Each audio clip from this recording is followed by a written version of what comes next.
안타깝게도 뭐 쇳가루 마을 최근에 이렇게 알려지면서 그 지역민들이 얼마나 불편을 겪었을지 상상이 잘 가지 않습니까? 현재 어떤 상황인지 설명을 좀 해주시죠. 글쎄 앵커께서 이제 지적했다시피 영상을 보니까 이 좌석을 이렇게 하면은 쇳가루가 거기에 묻을 정도로 그리고 뭐 빨래를 걸면 빨래가 시커멓게 될 정도로 하는 영상이 나올 정도인데 이게 이제 쓰레기 매립지 옆에 있다 보니까 거기에 차들이 하루에도 밤낮 가리지 않고 쓰레기를 이렇게 이송하고 거기에 따르는 먼지니 소음이니 또 침출수 문제니 건강이 좋아질 수가 없겠죠. 거기에 2000년대 들어서는 뭐 산업 폐기물이니 이런 골자재니 이런 것들을 처리하는 시설들이 뭐 수백 군데가 생겼다고 해서 더 건강이 안 좋아질 수밖에 없는데 이번에 정부가 건강 영향 조사라고 하는 걸 해봤다고 그래요. 저도 이제 언론을 통해서 좀 굉장히 깜짝 놀라기도 했는데 여기에 주민들이 이제 120여 명밖에 없는데 암이 발생하는 사람들이 있어서 이 건강이 굉장히 안 좋은 거 아니냐라고 했더니 이게 다른 지역의 암 발생률과 통계적으로 유의미한 차이가 없기 때문에 건강상은 문제가 없지 않냐. 다만 주거 환경으로서는 부적합하니 이사를 해야 된다.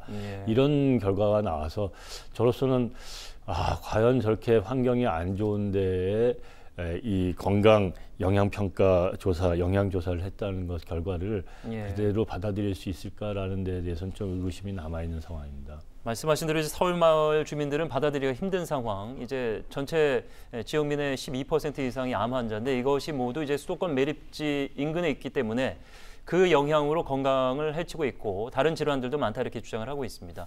실질적인 연관성이 있다고 이제 마을 주민들은 얘기를 하고 있는데요. 저도 그렇게 보고 있습니다. 지금 이준환 교수님 말씀하신 것처럼 그 환경부 발표도 전 청장이 조사를 의뢰해서 결과가 이번에 나온 건데 그렇게 알고 있는데 주거지로는 부적합한데 그 질병하고는 관계가 없다라는 건 저는 사실 납득하기 어려운 상황이고요. 사월마을이 굉장히 조용하고 평화로운 마을이었습니다. 근데 매립지가 형성되고 나서 그 수송지 매립도로에 하루에 13,000대 이상의 대형 트럭이 다니고 있습니다. 내부 도로에는 평균 700대의 소형 트럭이 다니고 있는데 그것만 해도 우리가 미세먼지나 대기 오염, 그다음에 그 시간을 정해놓고 다니는 게 아니기 때문에 주야간 소음 이런 걸로 주민들이 보는 환경 피해로 저는 충분히 질병이 올 수 있다라고 생각합니다. 결국 이제 수도권 매립지가 여하튼 서두른다고 해도 2025년 이후가 될 상황이기 때문에 이 사월마을 주민들은 그때까지 있기가 힘든 상황.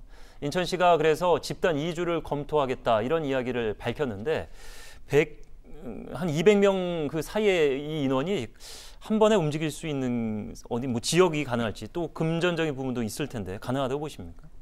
일단 뭐 인천시가 뭐 TFT를 꾸려서 이제 하겠다라고 하고, 근데 사실 이게 이제 법적인 근거 문제가 있습니다. 그 정확하게 그 사월말의 인구는 122명 정도 살고 있습니다.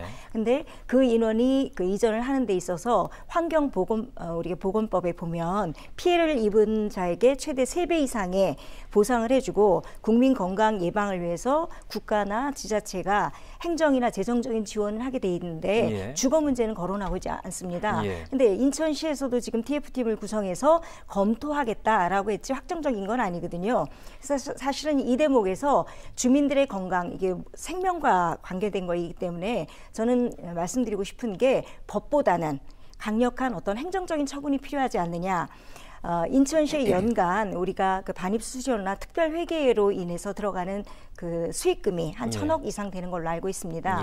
말씀 주신 것처럼 주거가 집단으로 이전할 수 있는 지역은 우리가 앞으로 이제 찾아야 되는 거고 빠른 시일 내에 이런 그 환경 자금이라도 이용해서 주민들을 이주하는 게 우선 급선무라고 저는 생각하고 있습니다.